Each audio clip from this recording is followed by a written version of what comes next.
right, well, welcome to you all. We're right on the hour, but I think we'll wait just a couple of more minutes since people are sort of steadily joining in.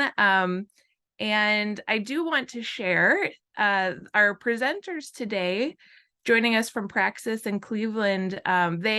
They presented during our in-person conference in Ohio over the summertime, and we're so happy. Jessica, their executive director, gave such a wonderful presentation that we were really excited to have them back to present as a team for one of our first actual panel discussion of 2024. So I want to thank you all for being here today. Some of you, if you were in Ohio with us, may have already learned a little bit about Praxis, and I think that they're sharing some new projects that have happened even since last summer, which I'm excited to learn about.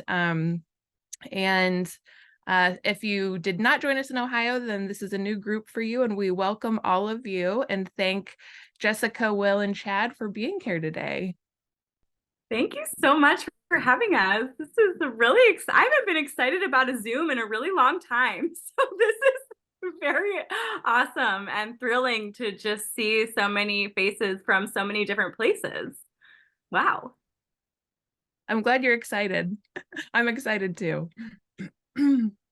So I will go ahead and get us started, and then we have the hour to hear from the Praxis team, and then we'll have time at the end for Q&A. During the presentation, we just ask you to keep yourself muted, and please feel free, if you have any questions as they are presenting, just go ahead and put those questions in the chat, and we will read them out at the end, and we'll have time for a little bit of dialogue after they're done presenting. So with that being said, I want to welcome the team from the Praxis Fiber Workshop in Cleveland, Ohio. I'm going to briefly introduce all three of them and then turn it over to the team for their presentation. So Jessica Pinsky is an artist and the founder of Praxis Fiber Workshop. She grew up in Akron, Ohio, and moved to Cleveland in 2011 after receiving a BFA from New York University and an MFA from Boston University. Her artwork bridges painting, weaving, and sculpture, and she is represented by Hedge Gallery in Cleveland, Ohio. In 2012, she worked closely with Cleveland Institute of Art to found the Praxis Fiber Workshop. Chad Troyer is a textile artist living and working in Cleveland, Ohio, and works as the digital weaving coordinator and a weaving instructor at Praxis Fiber Workshop. And as an instructor, Chad teaches weaving and introduces the history of weaving to beginners. As the digital weaving coordinator, they interact with and aid resident artists in the use of the TC2, a digital jacquard loom. Chad was also a 2023 WARP Scholarship recipient, and it's so great to see you again, Chad. And third is Will Grimm, who is a quilter and dyer living in Cleveland, Ohio. Will holds a BFA in fiber from Maryland Institute College of Art in 2019, and Will's work has been featured in publications such as Curated Quilts, Fiber Art Now, and his work has been exhibited nationally. And Will is currently the program manager at Praxis Fiber Workshop. So we welcome the three of you, and thank you so much for being here, and I'll turn it over to you, Jessica, to begin the program. Okay, fabulous. Thank you so much, Kelsey. Thank you to WARP, and thank you to all of you for being here. It's wonderful to have the opportunity to share about Praxis and about our journey and our organization. And it's even more wonderful to be here with some of our staff. As everyone I'm sure here knows, that weaving is a community effort. And it really takes a team to do absolutely anything. And nothing at Praxis would have ever happened without an unbelievable team around and encouraging our mission. So I'm going to go ahead and share my screen with you all. If you give me just a second, and hopefully everyone can see this okay? Yes, it looks great. Nod. Okay, great. So Kelsey mentioned our organization. So I'll just switch. You can read our mission statement while I just tell you a little bit more. Praxis really came out of the decision of the Cleveland Institute of Art to downsize their weaving and dyeing department. So I have a feeling, knowing that so many of you are from representing so many different places, that this is probably a common story. Maybe not in the weaving discipline exactly, but it's happened with many craft-based medium and many colleges and universities nationwide, I'm sure globally.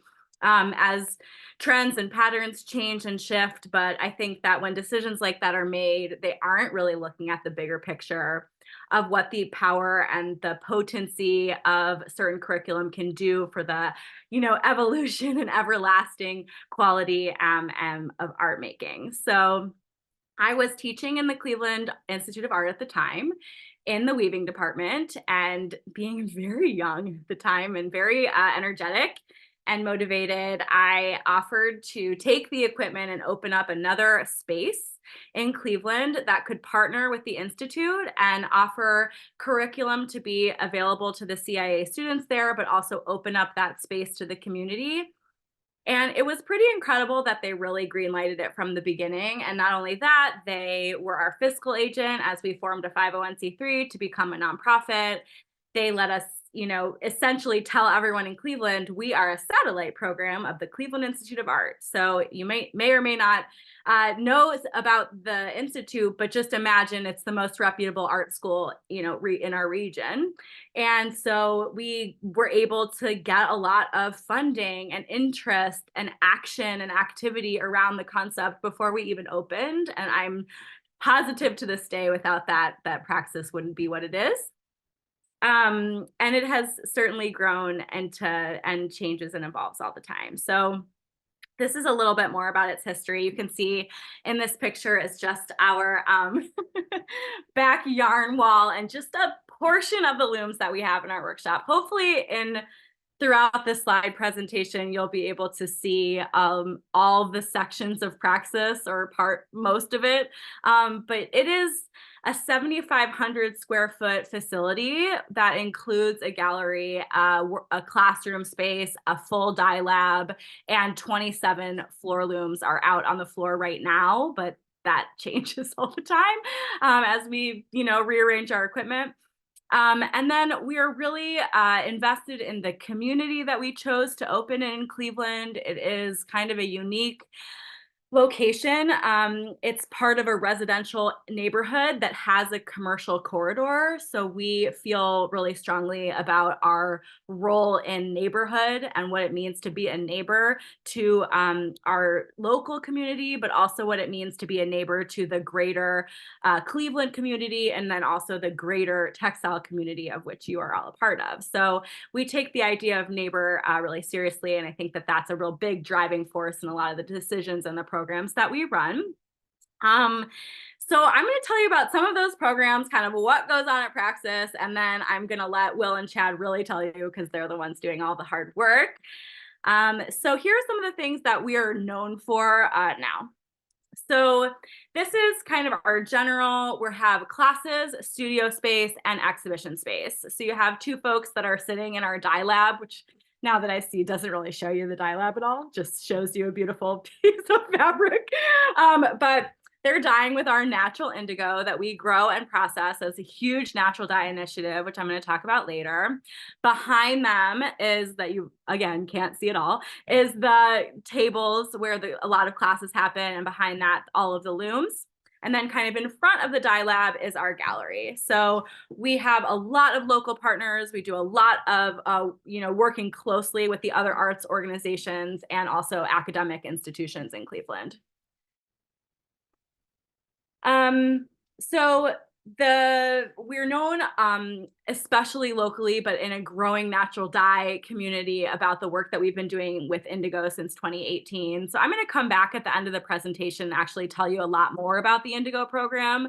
But this is sort of a quick synopsis, which just says that we started growing indigo in 2018 on 2 vacant parcels in our neighborhood. So Praxis is in the commercial corridor, but the indigo is being grown in the residential area, like between houses and apartment buildings. And so I think that's really important that we are there talking to our neighbors, We're there trying to make a difference in the beautification for the vacancies in our neighborhood, which there are many, and also talking about a crop that has a really stained history in the United States, as it was first grown in the United States after being brought to Africa, and it was one of the first plantation cash crops. So I think we live in a mostly African American neighborhood, and it feels really, really important to be talking about that history because not a lot of people know that even to this day.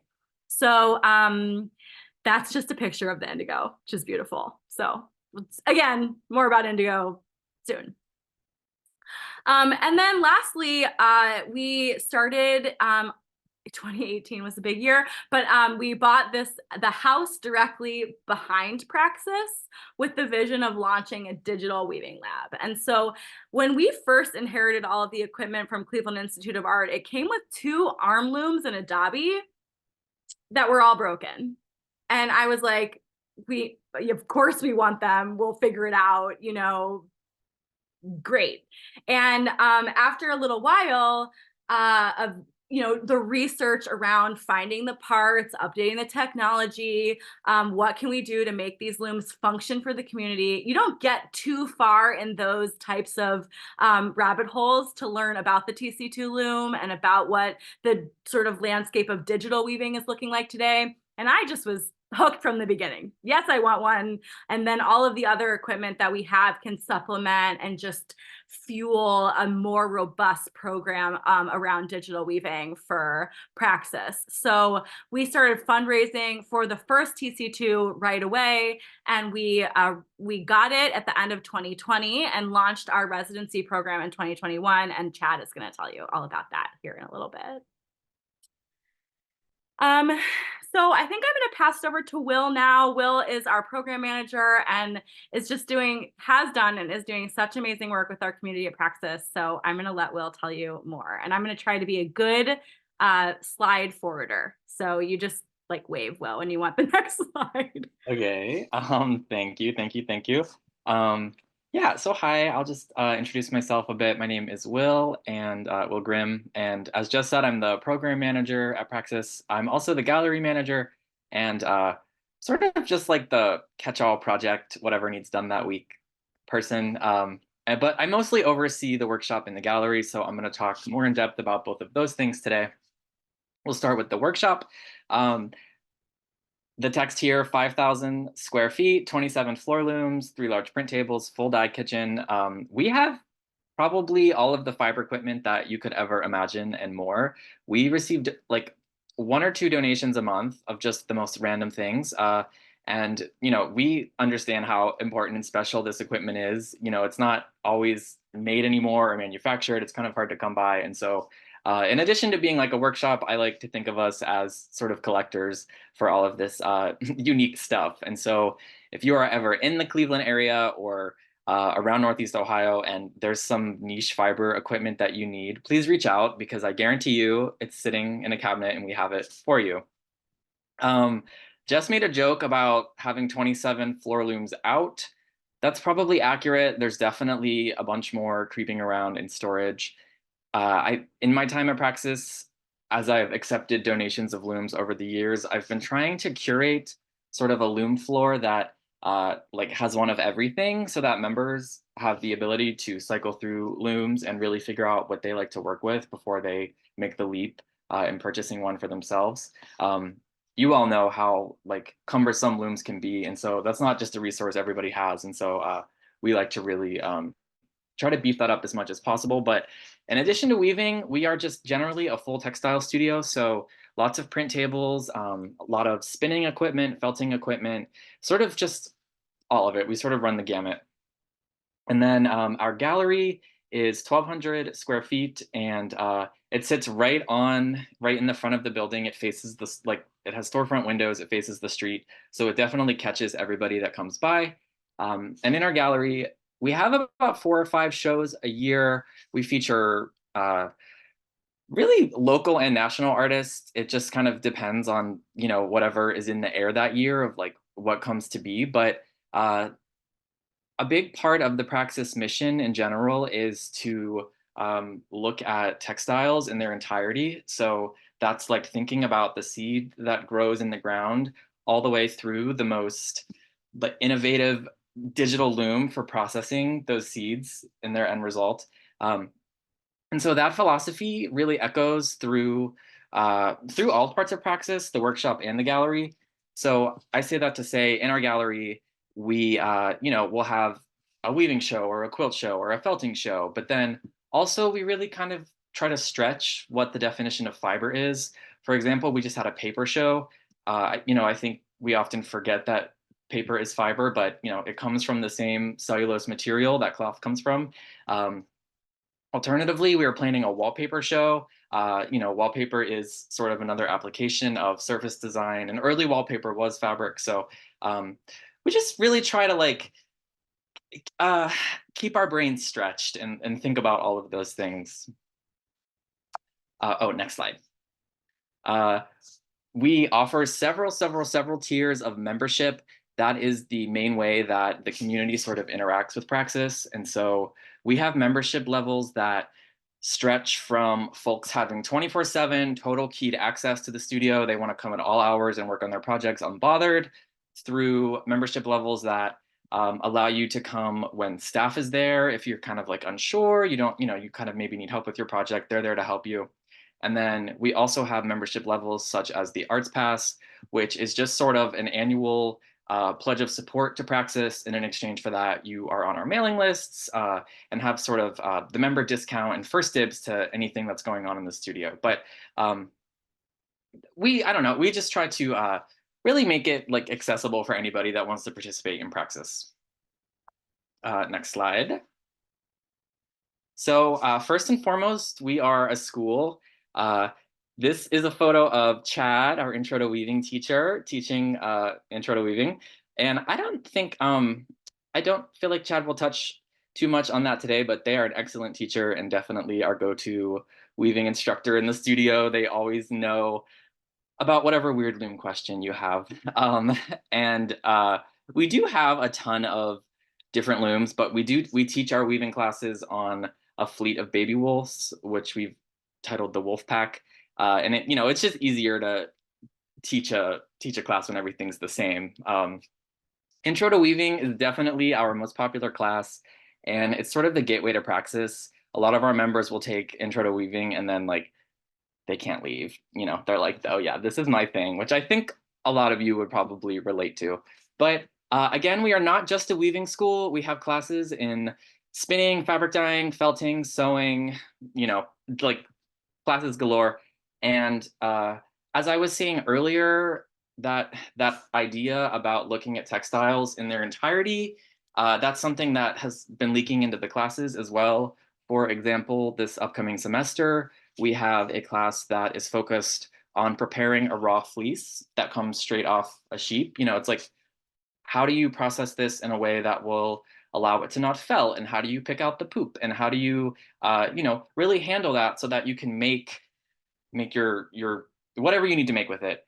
But then sort of on the whole other end of the spectrum, we have a class coming up that is about biofabrication. So, what are the textiles of the future going to look like? That class, they'll be growing kombucha leather and making bioplastics from milk fats and things like that. And so it's really, we are just as like this maker space and this sort of the almost experimental space, really just trying to think about our textiles in their entirety. And this is just an image of a dyeing class that we have, and then there was a felting workshop going on. I think you could next slide. So we can pivot back to talking about the gallery now. Something that we like to do is program around the shows that are going on in the gallery that, just kind of keeps everything tight as a brand and keeps the wheels greased. But it also really helps people, if they take a workshop and then they can go in the gallery and see the application of that workshop, it really, helps to just solidify what we're talking about. And so right now we are looking at a photo from a quilt show that we had last winter. I am a quilter first and foremost. I know we're all weavers here, but I like to sew. And I'm part of a quilt guild that made, during the course of the pandemic, we made almost 20 quilts over Zoom, actually. And they were all raffled off for scholarships. And so before they all went to their final homes, they were sort of traveling around the country. And one of the stops that we had them stop at was Praxis. And so that's what's hanging there. But as part of the quilt show, we hosted an all-day quiltathon where we invited everybody and anybody, all ages. Here's Jess's daughter with a block that she made. But we just filled the gallery with sewing machines and let her rip. It was like, if you've never sewn before, or if you are the most experienced sewist, please come spend the day with us and let's make a project together. And it was really special. I saw so many gears turning for people that probably had not turned, and it was just phenomenal. Next slide, please. So that day we actually made enough quilt blocks to have 2 quilts. So the one on the far left there was just sort of like a wacky scrap quilt, and then the one next to it is an indigo quilt, which all of that fabric had been dyed with Praxis Indigo. And again, Jess will talk about that in a bit. But the quilts that we made at Praxis, we have been raffling off as well. In the spirit of the quilt show that was up, we decided that these quilts needed to be raffled. And so the indigo quilt here, the raffle just closed earlier this week, and we raised $1,200, which will go fully towards scholarships for residents of Collinwood, which again is the neighborhood Praxis is in. And so it just really kind of spoke to the show and also just sort of what Praxis is about. And then the quilt on the left is going to be, the colorful one is going to be raffled off come June. So please stay posted if you would like to get in on that. Next slide.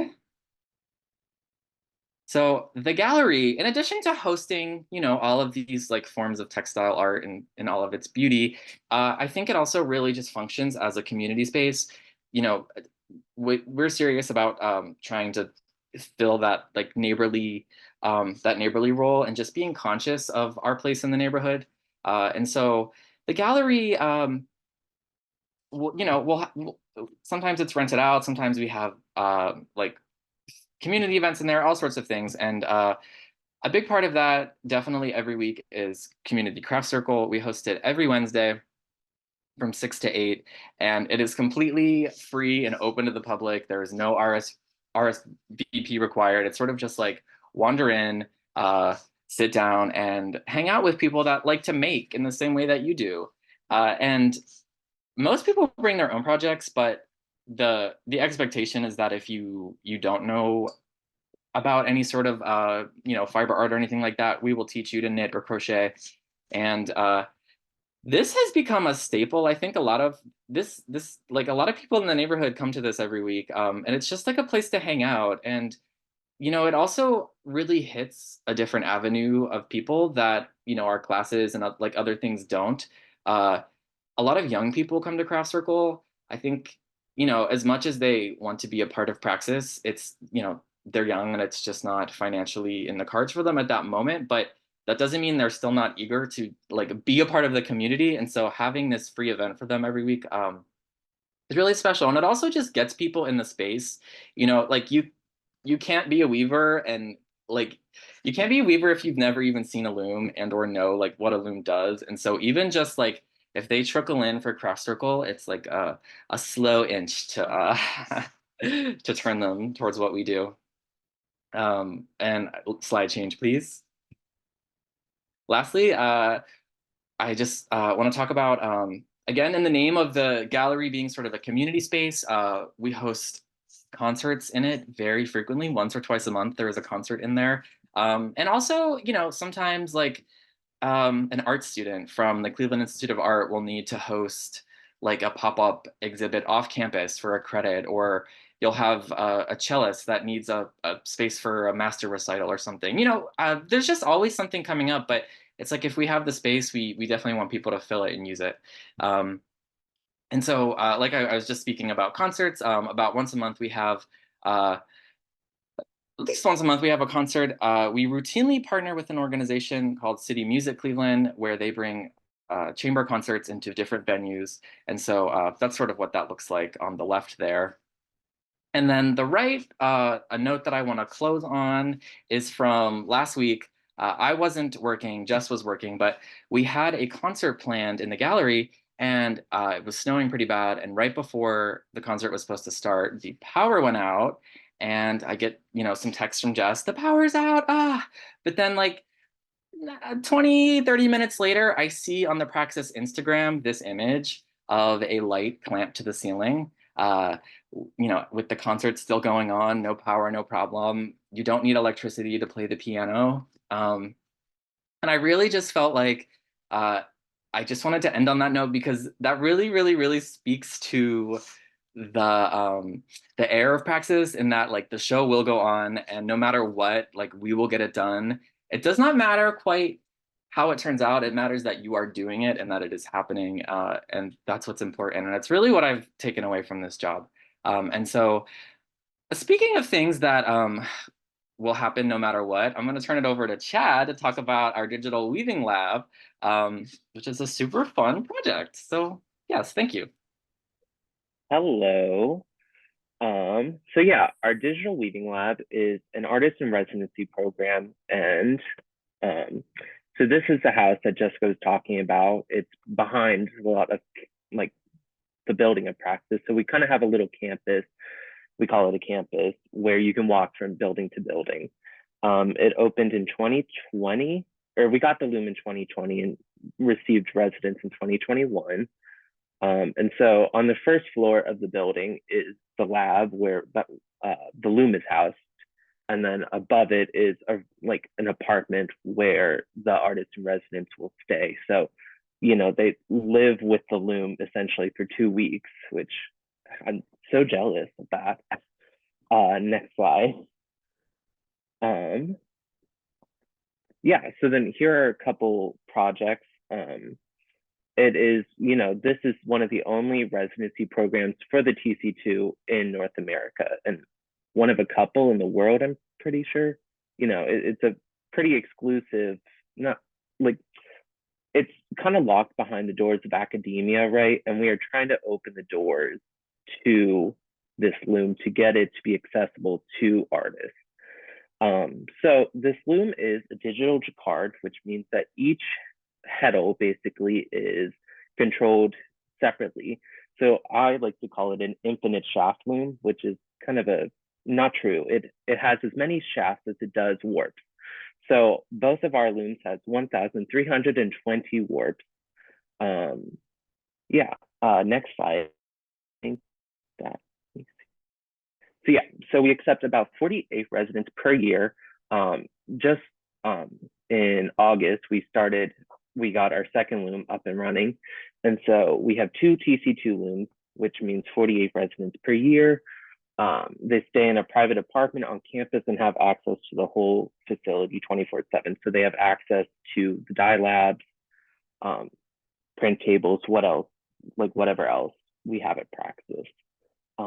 Next slide. This is a quote from our director, Catherine Imade. I'm not going to read it. You feel free to read it. But again, it's really kind of about opening up the doors to this loom so that anybody anywhere has access to it. And Catherine works for the company. It's Digital Weaving America is the one that she runs. It's like a smaller branch of Digital Weaving Norway who makes the loom. With her comes a lot of expertise. And next slide. So one thing about the residency is what I enjoy is that the loom never gets rethreaded. You're always tying a new warp onto the loom. So we keep a standard black warp. It's 16-2 cotton from Maurice Broussard. And you basically, this is an end-to-end warp that's going on. This one, it's about 12 yards that Jen put on. One is, one is painted and one is just a like natural white cotton.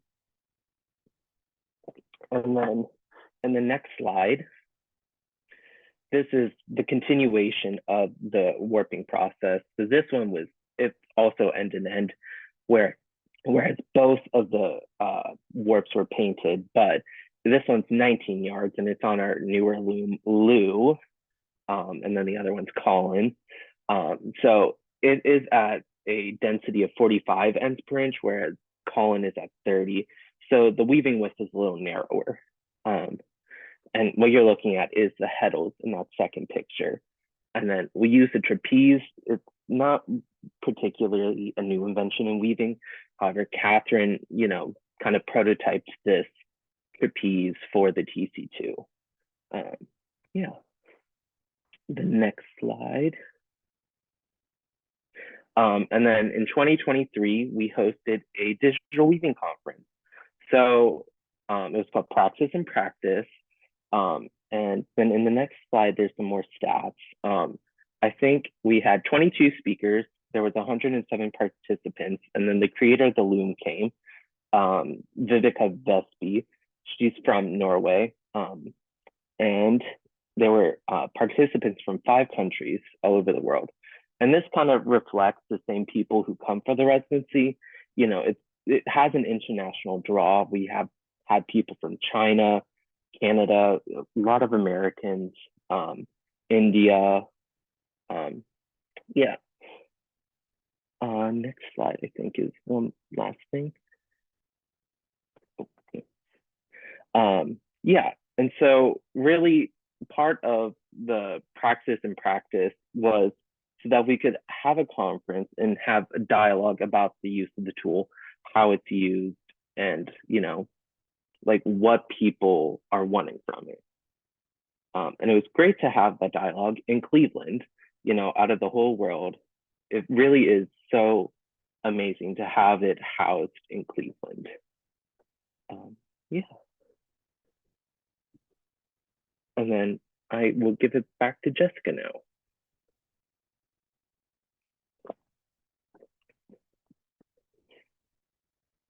Awesome. Hi. Okay, I think I unmuted myself. Oh, thanks, Will and Chad. It's just like a delight to listen to you both talk about Praxis and be so passionate. And I cannot say enough that their passion is what is engaging to our community. I'm often behind the scenes these days, writing grants, working on development, and Will and Chad, and we have a couple of other staff members are the people on the ground floor, talking to our community.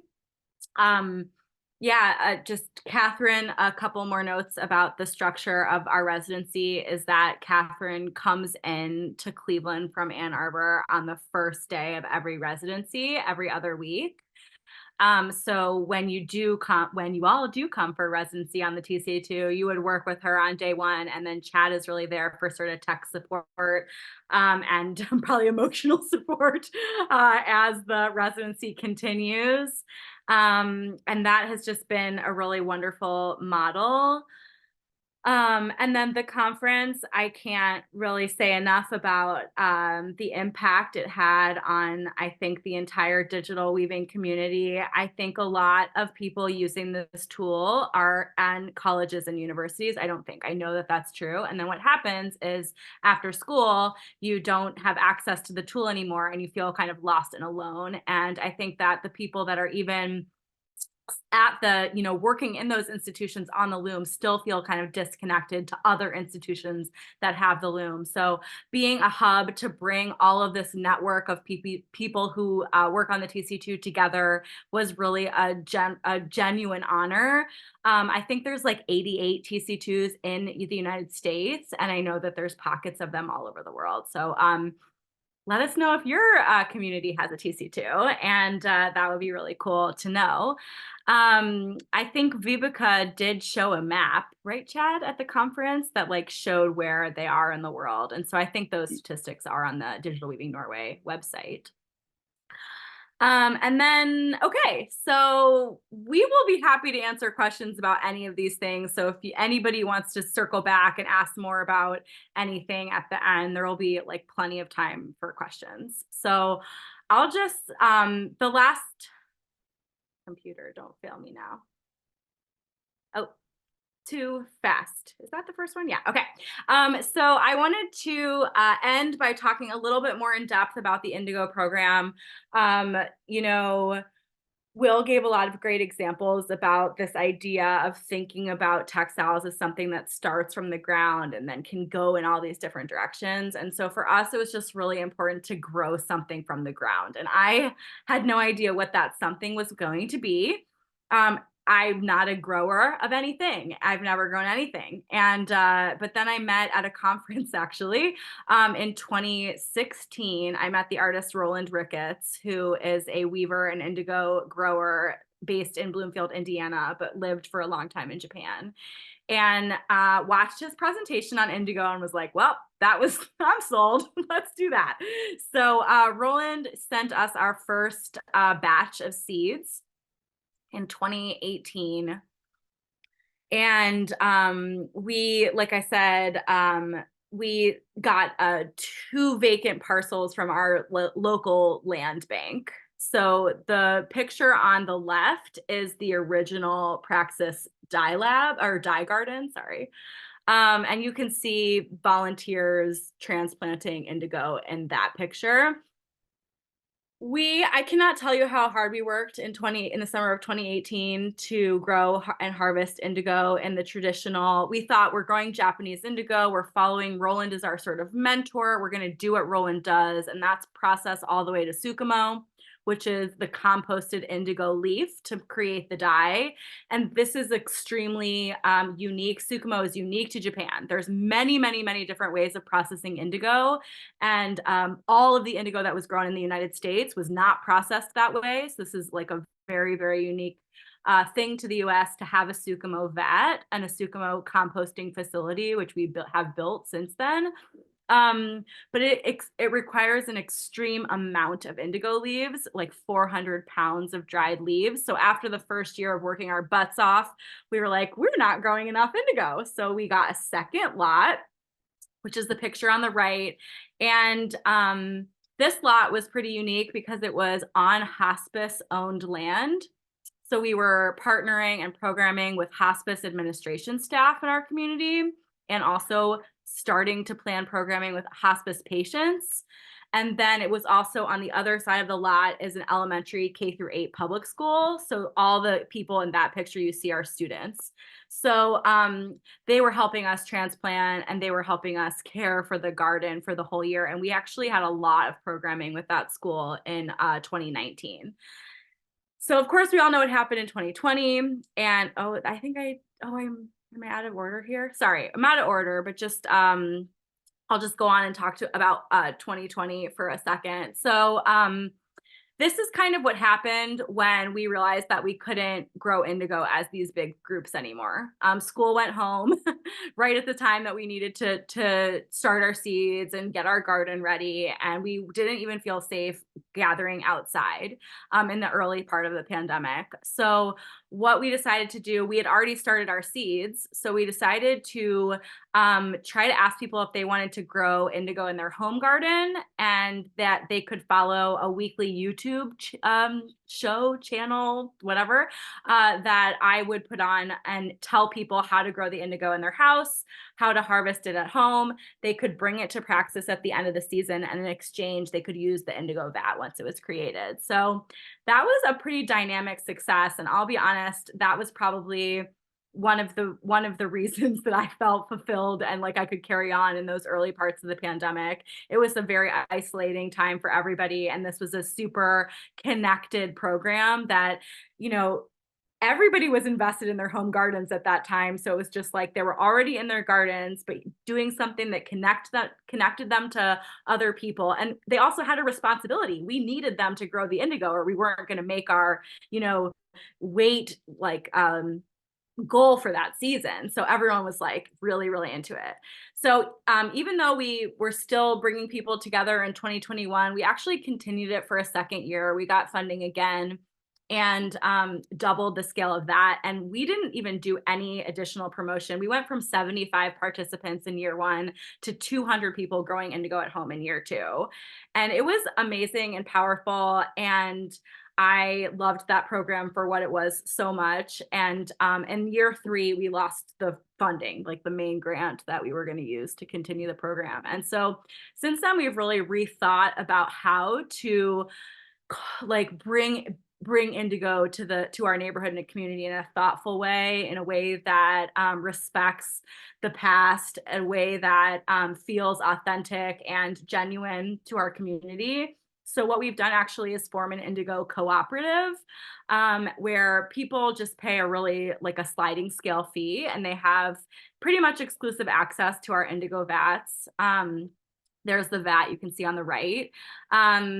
And there's some of the dried indigo leaves you can see on the left. And if you go on our website, there's so much more information about indigo. It links to all of these things. You can even, our YouTube channel is still public, and you can watch all of the seasons of indigo videos if you want to at your own risk. Which would teach you how to grow indigo at home and harvest it and process it. So the co-op, is really thinking about how do we do this in a way that's thoughtful? And I just wanted more than a couple voices at that table. So right now we have 16 people that are members of the co-op. They're mostly regional, but we are going to be meeting. We meet in Zoom and in person. And so co-op members do volunteer and help with the cultivation and growing and harvesting and processing of the indigo, but they also have exclusive access, and we're going to open an indigo-based real merchandise store to sell indigo themed goods that the co-op members have made. So that is coming in 2024. We're using the co-op to bring classes. We're bringing African artist Gasali Adeyemo to Cleveland in June to do a sort of exclusive class for the co-op, and then open it for public to the community. So we're just trying to kind of enrich programming about indigo, beef up the what people know about the plant, and also give it a really special home. And maybe I'll end with showing you this picture, which was actually a 2019 project, so right before the pandemic, but it was something I know Kelsey wanted me to mention. And it was, you're looking at like 600 squares of indigo dyed fabric that's hanging from one of the main bridges in Cleveland. And it was all around this really special celebration of the 50th anniversary of the Clean Water Act in Cleveland, which prevented the Cuyahoga River from burning again, if anybody wants to know Cleveland from that.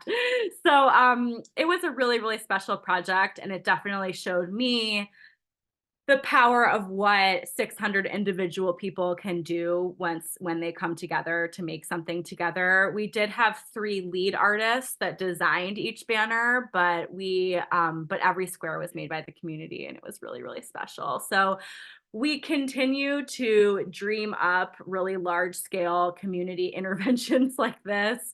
And then we try to sort of think about it also on the scale of just the individual that walks into Praxis and making sure that they have the best experience that they can. So yeah, I think that's probably a lot of information for everyone. And we thank you so much. These are all the ways that you can find us and reach us and connect with us. The contact email will go to all of us. So if you had something, you can direct it to that. And Kelsey, I don't know, should we open it up to questions? Should I stop sharing?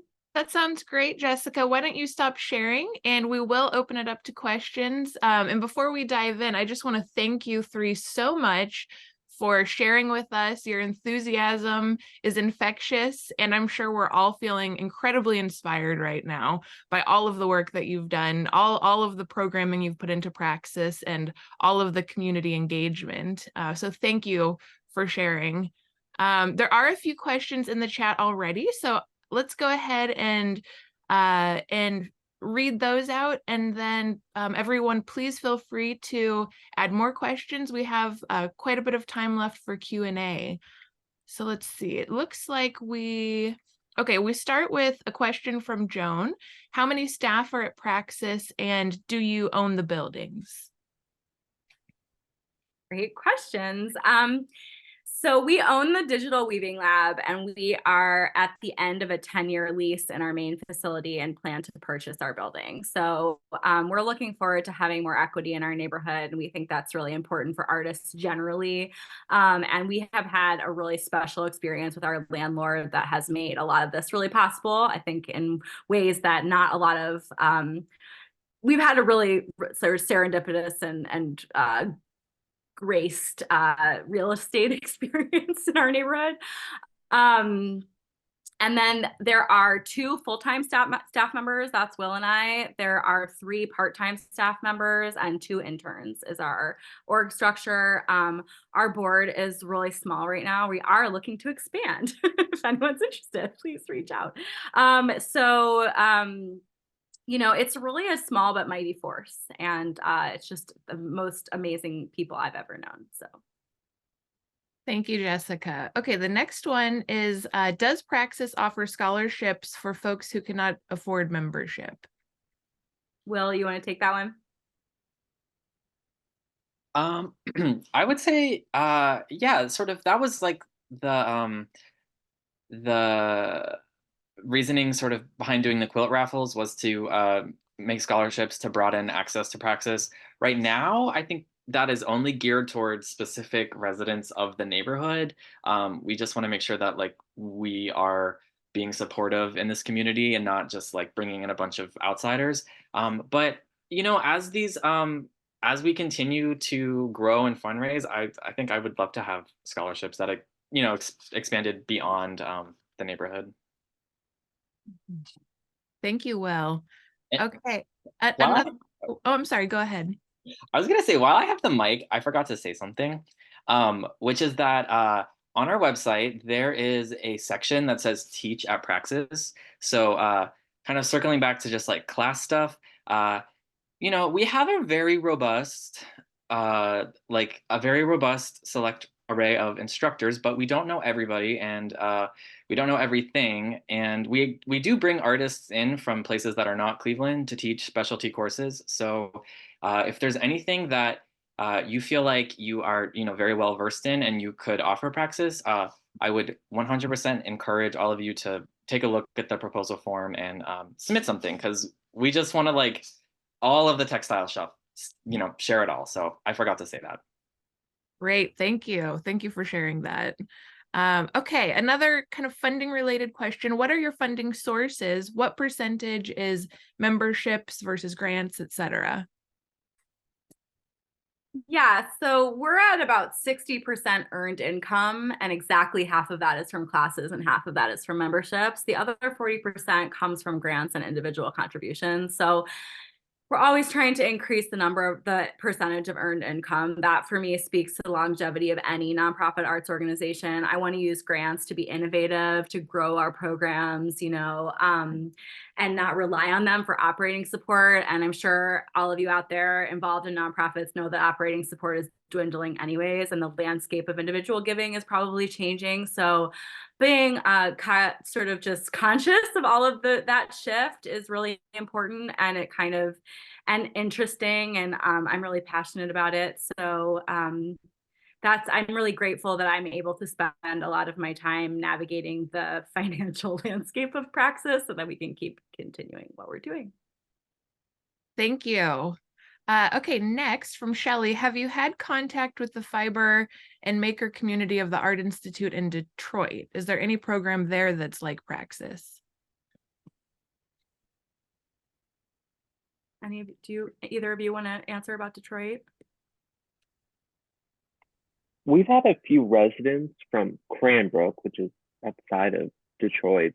I believe there's a fiber artist like group that I think Catherine Amade is a part of in some degree, but other than that, I'm not sure.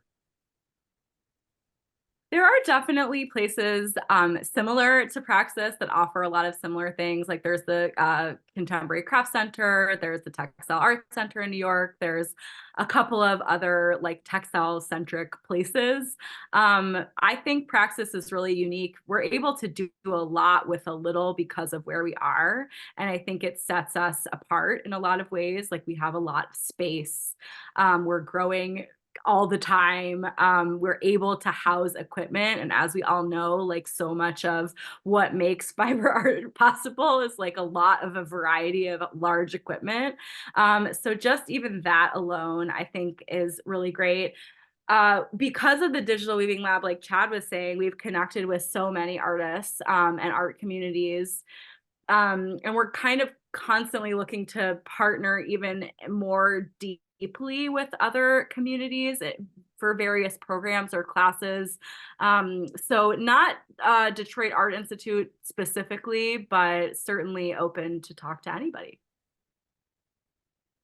Great, thank you, Jessica. This is a quick question. Who was the artist who inspired the Indigo Project? Can you remind us, please? Roland Ricketts. Great.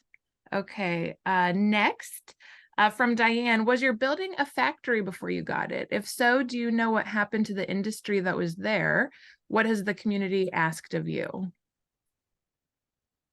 The building was a furniture store originally. It was built in 1923, so it's a 100-year-old building in Cleveland, and you know, it still has the original antique tile at the threshold of the entrance that says the name of the business, you know, that was started in 1923. So it was this building specifically was not part of industry. The neighborhood where we are in was made robust originally in the 40s and 50s from the rail yard. There was a giant train yard just south of us, just a few blocks south of us. And so the train rail yard, when that like was closed down in the 60s, is when the neighborhood really declined and changed, and has been then kind of on one of those, you know, bell curves back again since then. Many of you might know that the textile industry was extremely robust in the Midwest, and especially in Cleveland. And actually, we feel pretty passionate about trying to bring some of that manufacturing and industry back to Cleveland. You know, for us, we are already manufacturing indigo, so it's possible that that is a direction that we would like to move forward. Once you work for a decade in a low-income neighborhood, you realize that the one thing that you could offer people to make a difference is probably well-paying and equitable and jobs. So to be able to do that in our community would mean a lot to me. And so that is on the horizon, not anytime soon, but it's certainly an idea that we like to percolate around with, and just being really conscious of where the industry is and how it is behaving and performing. Great, thank you. Hopefully that answers your question. That was wonderful, thank you. Another question here from Joan. Have you connected with Botanical Colors in Seattle? They're coming to a conference we're all participating in next weekend. So we're really looking forward to meeting them in person for the first time. Wonderful. That's fantastic. And that actually, I'll just tell everybody about that conference really quick, but that is the Rust Belt Fiber Shed. So we have an amazing fiber shed that started here in our community, sort of centric to Cleveland. So it touches the 250-mile radius surrounding Cleveland. And the people that have started that are trying to bring together everybody that touches textiles. So growers, manufacturers, producers, artists, designers, all the people, not just fine art application, but all applications. So it's going to be wonderful. I don't know if tickets are still available. Do you know? Do you both know by any chance if you can still? Maybe not, but be on the lookout for them to put on your list of people to kind of watch and communities to check in on, because they're doing a lot of great things and bringing a lot of people together. Great, thank you, Jessica. So I think we've combed through all of the questions that are currently in the chat. There are also lots of wonderful comments just about how inspired and impressed we all are with your incredible work. We have just, I think, just enough time.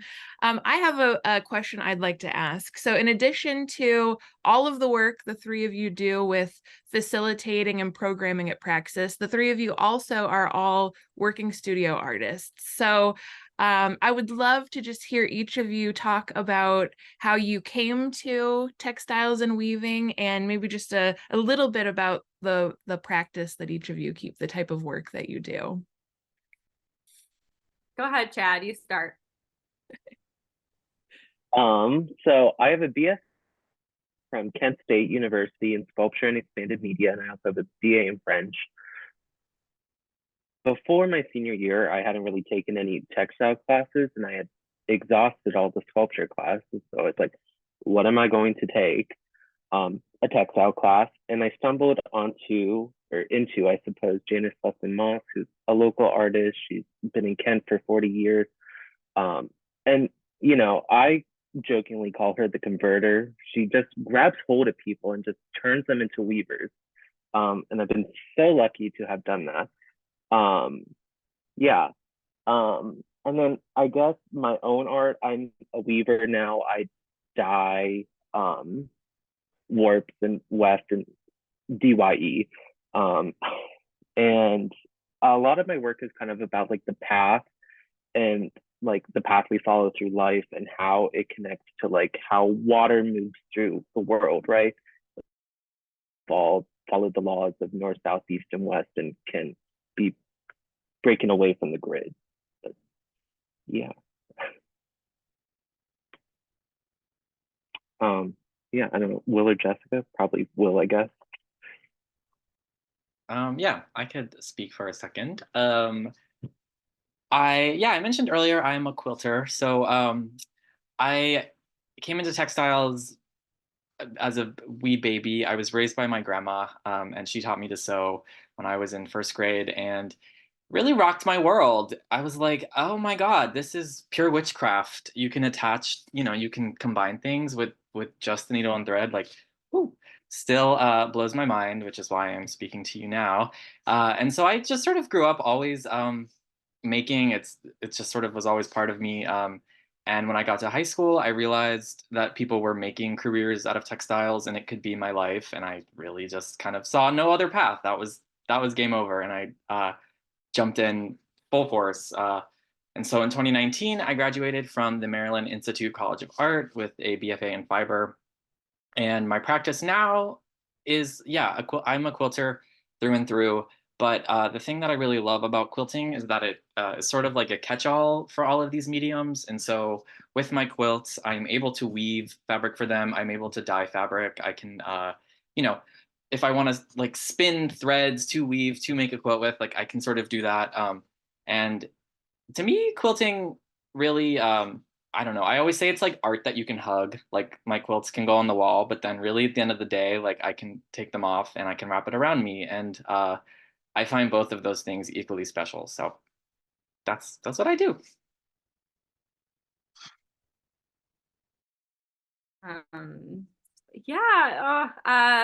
I was trained as a painter, and I always felt like there was like a giant stick in between me and my medium. Like I wanted to touch everything really badly, and I have like ancestral connection. Like my family was seamstresses and tailors that immigrated to the United States with that as their trade. And so I think it was just kind of in my blood to want to find textiles, but it took until after grad school to get my first loom. And then I was totally hooked and wanted to just absorb every single thing. But I weave, and now I think that what I do is really painting based. So I really like painted warps, and that's what I do almost 100% of in my own practice. And then I just play a lot around with color and texture. And I've been making a lot of work about my experience as a woman in a same-sex marriage with 2 children, and just kind of like finding the role of women changing a lot over the decades that I've been alive. And it's been pretty fulfilling to be able to speak to that through textiles, which I think holds a lot of conceptual power. So yeah, I don't get to weave that much. Not enough. I wish I was weaving a lot more, but I think we're all like, staff is really good about like always having a project going on at Praxis while we're working. So I mean, all three of us had, well, Will just took a piece off the loom, but like everybody has work on a loom right now. And so I think I always encourage all the staff to be using Praxis to work. And so it doesn't just become like this, like all work. No, let's remember why we're here and what drew us to this and why it's so important. And like, it's okay to take some work time to weave more. So I have to be an example of that. So I have to do that more. I think that's it. Thank you. Thank you all so much. I think that was such a beautiful conclusion to today's program. Before we log off, I just want to share for those of you who, if this is your first WARP sponsored program, thank you for being here and joining us. We have a panel discussion like today's program every month that's free and open to all. And we also have a monthly members only program that if you're interested in learning more about WARP and those programs, please visit weavearealpeace.org. We also, in addition to the monthly virtual program, our annual meeting, our yearly conference will be in May, the 15th through the 18th this year in Golden, Colorado in the Denver area. We're about to open registration in the next week, and we also will simultaneously open scholarship applications and assistantship applications. So the scholarship program, as I mentioned at the beginning, Chad was a recipient of the 2023 scholarship program, and it's so good to see you again, Chad. The scholarship recipients, it's intended for students or young professionals in the field of textiles under the age of 35. And the scholarship covers all expenses to attend the annual meeting, this year including travel. So, so please, if there's anyone you think who should know about the scholarship program, please make sure to send them WARP's website and let them know. We also, the assistantship program has no age restriction. It's for any WARP member to apply for. It also covers the full expenses of attending the annual meeting. And this year, for the first time, thanks to donor support, will also cover travel. So please keep your eyes open for the announcements about registration and our other programs. So with that being said, thank you, Jessica, Will, and Chad, for your time today and for sharing so many inspiring stories about Praxis and the work that you're doing in Cleveland. We're so glad to have you here. Thanks everyone so much. It's a pleasure. Thanks for having us. All right. Have a great day, everyone. Thank you to all of you for attending. We'll see you soon.